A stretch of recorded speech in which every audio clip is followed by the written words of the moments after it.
সুমি তড়িঘড়ি করে মিষ্টি নিয়ে হাজির হলো তৎক্ষণাৎ। সাহেরা বেগম মেয়ের মাথায় পরম মমতায় হাত বুলিয়ে যাচ্ছেন। তার চোখে এখনো পানি, তবে এই পানি আনন্দের। মুহূর্তের মধ্যেই পুরো বাড়িতে সুখবর ছড়িয়ে পড়ল। আপাতত সবাই রুম খালি করে চলে গেলেন। প্রচণ্ড দুর্বলতা দরুন সাহেবা এখনো ঘুমোচ্ছে। ফারহান এখনো স্থির হয়ে দাঁড়িয়ে আছে। এক ধ্যানে সাহেবাকে দেখে যাচ্ছে সে। এইটুকু মেয়েটাও মা হবে, তার অস্তিত্ব নিচের ভেতর বহন করবে। ভাবতেই বুকের মাঝে প্রশান্তির ঢেউ খেলে যায়। তার যার মাঝে নিজের অস্তিত্ব বিলীন করেছে, আজ সে তার অস্তিত্বকে দুনিয়ার আলো দেখাবে। ধীর পায়ে সাহেবার দিকে এগিয়ে গেল ফারহান। সাহেবার হাতটা আলতো করে ধরে সময় নিয়ে কপালে চুমু খেলো সে। চোখ থেকে দুফোঁটা আনন্দ অশ্রু গড়িয়ে পড়ল সাহেবার কপালে। বিড়বিড় করে দোয়া পড়ে হাত বুলালো সাহেবার পেটে। খুশিতে ডুকরে কেঁদে উঠল সে। সাথে সাথে 2 রাকাত শুকরিয়া নামাজ আদায় করার জন্য দাঁড়িয়ে গেল। দ্রুত গতিতে অজু করে এসে আল্লাহর পায়ে লুটিয়ে পড়ল। অনেকক্ষণ আগেই এ বাড়িতে আগমন হয়েছে আদিবে। তার পাশেই গা ঘেঁষে বসে আছে এক সুন্দরী রমণী। ভাব দেখে মনে হচ্ছে দুজনেই প্রেমের সাগরে হাবুডুবু খেতে খেতে তলিয়ে যাচ্ছে। আদিক খেতে দেখলে পাচ্ছি না। মনে বার কয়েকেই বুলি আওড়ানো হয়ে গেছে ফাইসার। এত ভালো মুডটা এই বদমাস ছেলে এসে খারাপ করে দিয়েছে। সব কিছু তেতো লাগছে তার কাছে। সেই মুহূর্তে জায়গা ছেড়েছে সে। আদিব সেদিকে না তাকালেও তার সমস্ত ধ্যান ফাইজার দিকেই ছিল। বলাই বাহুল্য, ফাইজা আবারও তাকে রিজেক্ট করেছে। তাই সে ঠিক করেছে এই মেয়ে চালিয়ে পুড়িয়ে মারবে। হিংসায় পুড়তে পুড়তে যখন কয়লা হয়ে তার কাছে থাকবে, তখন সেও তাকে রিজেক্ট করবে। বৈরাগী হয়ে জীবন কাটাবে। তবুও এই মেয়েকে মেনে নিবে না, না মানে না।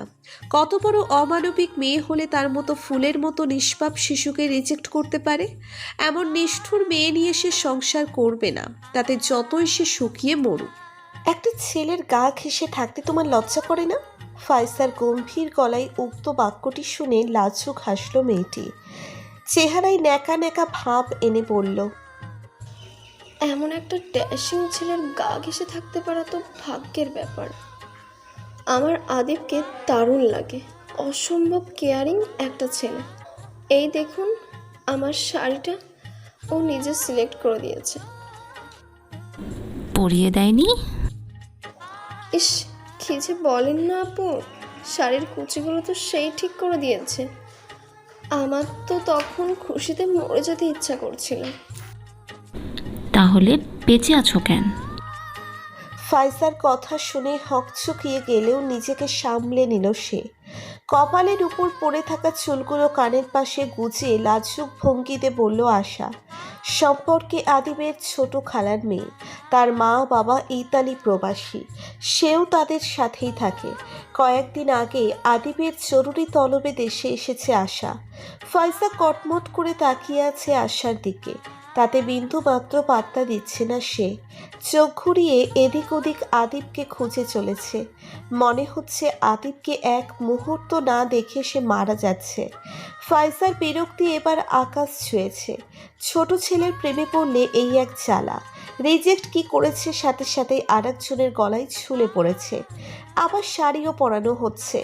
বেহায়া মনটারও শেষ পর্যন্ত এই ঢিলা ছেলের প্রেমে পড়তে হল। প্রেমিক হওয়ার বেসিক কোনো গুণই নেই ফালতু ছেলের। অথচ তার ভাইকে দেখো, বইয়ের প্রেমে দিওয়ানা হয়ে আকাশে উড়ে বেড়াচ্ছে। আর একজন গোপন ভালোবাসা পিএইচডি করে ফেলেছে।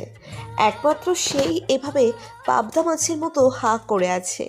ফাইজা গমগমে পায়ে এগিয়ে গেল ফারহানা বেগমের দিকে।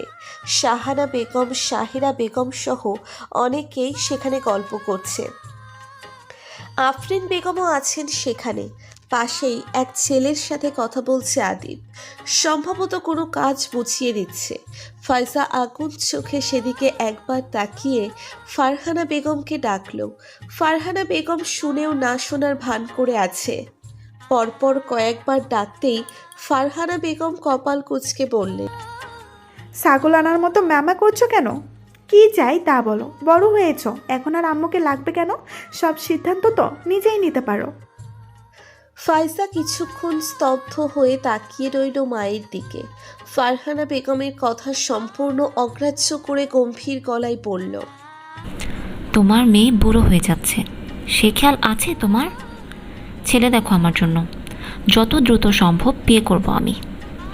আর ছেলে যাতে শাড়ি পরাতে না পারে এমন ছেলে খুঁজবে। শাড়ি পরাতে ছেলে পারে এমন ছেলে আমার একদম পছন্দ না। ফারহানা বেগম মেয়ের উপর বেজায় বিরক্ত। এ কেমন কথা? এখন কি ছেলে ধরে ধরে জিজ্ঞেস করবে শাড়ি পরাতে পারো কিনা? আমার মেয়ে শাড়ি পরাতে জানা ছেলে একদমই পছন্দ করে না। আদিব স্থির চোখে তাকিয়ে আছে ফাইজার দিকে। মনে মনে এই মেয়েকে 100 বার খুন করে ফেলেছে সে এতক্ষণে। এখন শুধু হাতে করা বাকি। তবে খুন করার আগে সে একটা ভয়ঙ্কর লজ্জাজনক চুমু খেয়ে নিবে। তার সন্দেহ এতেই এই মেয়ে লজ্জায় মরে যাবে। রক্তারক্তির কোনো প্রয়োজন নেই। সামনে দাঁড়িয়ে থাকা ছেলেটার দিকে তাকিয়ে কঠোর গলায় বলল, আমাকে শক্ত করে ধরে থাক, যাতে আমি ওই মেয়েটার ধারের কাছে কখন যেতে না পারি। আর যদি মেয়েটা আমার হাতে খুন হয় তাহলে তোকে আমি দেখে নিব। তোর ভুলের জন্য আমি সারা জীবন সিঙ্গেল থাকতে পারবো না। নে ধর, শক্ত করে হাত ধরে থাকবি। বোকার মতো তাকিয়ে রইল কয়েক সেকেন্ড। এখানে তার ভুলটা কি খোঁজার বিন্দুমাত্র চেষ্টা না করে আদিবের হাত ধরে রাখল শক্ত করে। আদিবের তীক্ষ্ণ দৃষ্টি ফাইজাতে নিবদ্ধ। সাইবা অসহায় চোখে তাকিয়ে আছে ফারহানের দিকে। জ্ঞান ফিরতেই সে নিজেকে ফারহানের বাহুবন্ধনে আবিষ্কার করেছে। মনের মধ্যে প্রশান্তি বয়ে গেলেও আচমকা ফারহার উষ্ণ স্পর্শে কেঁপে ওঠে সে। ফারহান একের পর এক চুমু খেয়ে যাচ্ছে সাইবার পেটে। এদিকে সুরসুরিতে অবস্থা নাজেহাল সাইবার। ফারহানকে বলতেই সে চুমুর গতি বাড়িয়ে দিয়েছে। এবার থামুন প্লিজ, কি করছেন কখন থেকে? বিবাহিত মেয়েদের সুরসুরি থাকতে নেই বউ। আজ সুরসুরি শেষ করার ব্যবস্থা করছি। আর কোথায় কোথায় সুরসুরি আছে বলে দাও তো, প্রয়োজন অনুযায়ী ব্যবস্থা নেওয়া হবে। সাইবা কথা বলতেই ভুলে গেল। মুখ ফুলিয়ে ফারহানের দিকে তাকিয়ে চুপ করে রইল। ফারহান পেট থেকে সরে এসে সাইবার মাথাটা নিজের বুকে চেপে ধরল। ভরাট গলায় বলল, আমাকে এত খুশি দেওয়ার জন্য ধন্যবাদ বউ। আমাকে বাবা ডাক শোনার সুযোগ করে দেওয়ার জন্য ধন্যবাদ। আমরা প্যারেন্টস হচ্ছি। সাইবা অবাক চোখে তাকালো ফারহানের দিকে। চোখ থেকে কয়েক ফোঁটা অশ্রু ঝরে গেল সাথে সাথে। কাঁপা কাঁপা হাতটা পেটে রেখে টুকরে কেঁদে উঠল সে। ফারহান আগলে নিল তার প্রেয়সীকে। শব্দ করে চুমু খেল সাইবার মাথায়। আর অপেক্ষা করতে লাগলো সুখের কান্না থামার। এখনও যে ভালোবাসায় সিক্ত হওয়া বাকি। ফারহাদের ফোন রিসিভ করছে না নীতি। কি নিয়ে রেগে আছে হাজারবার চিন্তা করেও খুঁজে পায়নি সে। তাই একের পর এক কল করেই যাচ্ছে। উদ্দেশ্য হবু বউয়ের ডাক ভাঙানো। কি সমস্যা? নীতির প্রশ্নে মুচকি হাসল ফরহাদ। শান্ত গলায় বলল, কোনো সমস্যা নেই তো। তাহলে এতবার কল দিচ্ছেন কেন? মানে মানে মানে আমি বড় আব্বু আর তুমি বড় আম্মু হব খুব তাড়াতাড়ি। সাহেবা কনসিভ করছে। সত্যি? নীতি খুশিতে চিৎকার করে উঠেছে। সাবা ওর পাশেই ছিল। সে উৎসুক দৃষ্টিতে তাকিয়ে আছে নীতির দিকে। আমার আর তর্স হয়েছে না। ইস, কখন যেতে পারবো ও বাড়িতে? শেষের কথাটা মন খারাপ করে বলল নীতি। ফরহাদ মুচকি হেসে মন্থর গলায় বলল, তুমি চাইলে এখনই আসতে পারো। আমি বরবেশে তোমার সামনে হাজির হয়ে যাব। ফরহাদের কথায় লজ্জায় লাল হয়ে গেল নীতি। লাজুক গলায় কথা এড়ানোর চেষ্টা করে বলল, সাইবা কোথায়? ও কেমন আছে? আলহামদুলিল্লাহ ভালো আছে, নিজের রুমে রেস্ট করছে। ও আচ্ছা, আপনি কি এর জন্যই আমার কল রিসিভ করেননি? আম্মু আর ফাইজা তো বাসা মাথায় তুলছিল, আমিও ভাগিদার হচ্ছিলাম ওদের খুশির। পুরো বিল্ডিং নিজের হাতে মিষ্টি বিলিয়েছি। ছোট ভাই বাবা হতে যাচ্ছে, আর এদিকে আমার ঘরে বউ আসারই খবর নাই। তাড়াতাড়ি চলে আসো আমার ঘরে, আমিও ঝটপট বাবা হয়ে যাই। সাথে সাথে কল কেটেছে নীতি। লোকটা দিন দিন লাগামহীন হচ্ছে। সাবার দিকে তাকিয়ে বিস্তর হাসল নীতি। হাসি মুখে বলল সাইবার মা হওয়ার কথা। সাবা কাঁদো কাঁদো মুখ বানিয়ে বসে রইল। এভাবে মুখ ফুলিয়ে বসে আছিস কেন? তো কি করব, এক বান্ধবী মা হতে যাচ্ছে, আরেক বান্ধবীর বিয়ে খেতে এসে চ্যাপটা হয়ে পড়ে আছি। আমি সিঙ্গেলই মরবো। এই, তোর শ্বশুর আরেকটা ছেলে পয়দা করলে কি তার বিল্ডিংয়ের একতলা আমি নিয়ে নিতাম? এখন আমার কি হবে? নীতি হেসে চড়িয়ে ধরল সাবাকে। তুই সিঙ্গেলই থাক আর আমাদের সাথেই থাক। তোর বিয়ে হয়ে গেলে আমাদের কি হবে? তোকে আমি আজীবন সিঙ্গেল ঘোষণা করলাম। বারান্দায় দাঁড়িয়ে আশার সাথে কথা বলছে আদিব। সেদিকে তাকিয়ে দীর্ঘশ্বাস ছাড়ল ফাইজা। মনকে সান্ত্বনা দিল, যা হচ্ছে ভালো হচ্ছে। বাস্তবিক অর্থে এটাই হওয়ার ছিল। পাশাপাশি বারান্দায় দাঁড়িয়ে দুজন, একজন অন্যকে নিয়ে ব্যস্ত, আর একজন নিকোষ কালো অন্ধকার আকাশ দেখতে। আর চোখে ফাইসাকে পর্যবেক্ষণ করে যাচ্ছে আদিব। ফাইসার উদাস দৃষ্টি ভাবিয়ে তুলছে তাকে। সে ডাক্তার না হলেও এটা খুব ভালো করেই জানে ডিপ্রেশন মানুষ যে বারবার আত্মহত্যার দিকে নিয়ে যায়। ফাইসাকে এখন যথেষ্ট হাসি খুশি রাখা উচিত, কিন্তু এই মেয়ে নিজেই ডিপ্রেশনকে আমন্ত্রণ করে বসে আছে। এখানে তারই বা কি করার আছে? ওদিকে এত কি দেখছো? আমি তোমার সামনে দাঁড়িয়ে। আদিব আতঙ্কিত গলায় বলল, দূরে সরো। কাজিন জাতিকে আমি খুব ভয় পাই। এই কাজিন জাতির জন্য আমার জীবন 7 তলায় এসে চলে গেছে। প্রেমিকার কাজিন যে আগুন লাগিয়েছে তা এখনো নিভাতে পারলাম না। তুই আবার কোনো আগুন লাগাস না বোন। আশা মুচকি হেসে আদিবের গা ঘেঁষে দাঁড়ালো। ফিসফিস করে কানের কাছে বলল, তোমার আবার বিয়ে করে ফেলা উচিত ভাইয়া। কানের কাছে দুটো চুল পাক ধরেছে, এরপর আর মেয়ে পাবে না। তাই যা করার তাড়াতাড়ি করতে হবে, বুঝেছো? বিজ্ঞের মতো মাথা নাড়ালো আদিব। কণ্ঠ খাদে নামিয়ে বলল, কিন্তু বউ তো রাজি না। আশা চেহারায় গম্ভীর ভাব এনে বলল, রাজি না হলে রাজি করাতে হবে। আজকে এর একটা হেস্তনেস্ত করেই আমরা দম নেব। আজ বিয়ে করবে, না হলে জটাতারি হয়ে বাড়ি ছাড়বে। এই, তুই আমাকে ঘর ছাড়ানোর প্ল্যান করছিস না তো?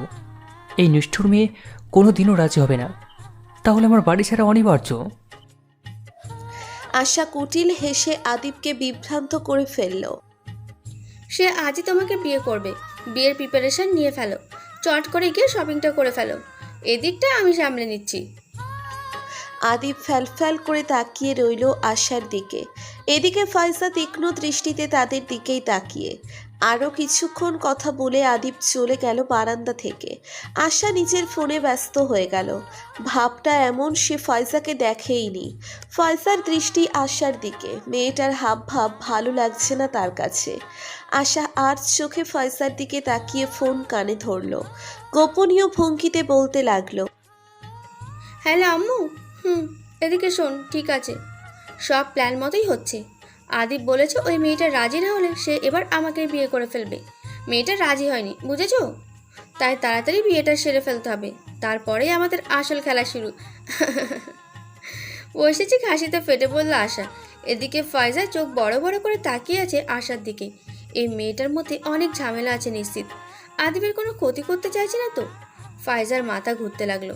তড়িঘড়ি করে কল করলো আদিবকে। কয়েকবার রিং হতেই কল রিসিভ করলো আদিব। আসসালামু আলাইকুম আপু, হঠাৎ কল দিলেন, কোনো প্রয়োজন ছিল? ফাইসা হতভম্ব হয়ে সালামের জবাব দিতে ভুলে গেল। তবদা খেয়ে দাঁড়িয়ে রইল কিছুক্ষণ। সম্প্রতি ফিরতেই গম্ভীর গলায় বলল, ওয়ালাইকুম আসসালাম। শুনলাম বিয়ে করছো? হ্যাঁ, আর কত অপেক্ষা করবো বলুন? আদিবের গলায় হতাশা স্পষ্ট। ফাইসা বুঝতে পেরে দীর্ঘশ্বাস ছাড়ল। অস্পষ্ট গলায় বলল, কাকে বিয়ে করছো? আমার কাজিনকে, আশা নামুর, চেনো নিশ্চয়? আশা খুব ভালো মেয়ে। আদিব, ঠান্ডা মাথায় আমার কথাগুলো শুনবে, রিয়্যাক্ট করবে না। আশাকে বিয়ে করো না। কোনো উদ্দেশ্য হাসিল করার জন্য ও তোমাকে বিয়ে করতে চাইছে। ফাইসার অস্থির গলা শুনে মলিন হাসলো আদিব। মলিন গলায় বলল, তুমি ছাড়া আমার জীবন যদি অন্য কেউ আসে, তাহলে সে কি উদ্দেশ্য নিয়ে এলো তাতে আমার কিচ্ছু যায় আসে না। সে যদি আমাকে মেরে ফেলে তাতেও আমার কিচ্ছু যায় আসে না। অনুভূতিহীন হয়ে বেঁচে দেখাচ্ছে মরে যাওয়া অনেক গুণে ভালো। তাই বলে জেনে শুনে শেষ বারের মতো জিজ্ঞাসা করছি, বিয়ে করবে আমায়? ভালোবাসার মানুষকে পাওয়া সবার নসিবে হয় না জান। তুমি বারবার থেকে পায়ে ঠেলে দিচ্ছ। ভালোবাসা ছাড়া থাকতে পারবে তো সারা জীবন? কাটাতে পারবে তো একটা জীবন আমিহীন? আমি যদি একবার আশাকে বিয়ে করে নিই, তাহলে সারা জীবনের জন্য আমাকে হারাবে। শত ভালোবাসা থাকলেও আর ফিরে পাবে না তোমার দিকে। তাই ভেবে উত্তর দিও। চোখ বন্ধ করে লম্বা শ্বাস নিল ফাইসা। সে কিছুতেই আদিবকে অন্য কারোর সাথে সহ্য করতে পারবে না। সামনে আদিবের বিপদ দেখে তো আরো আগে পারবে না। আমি রাজি।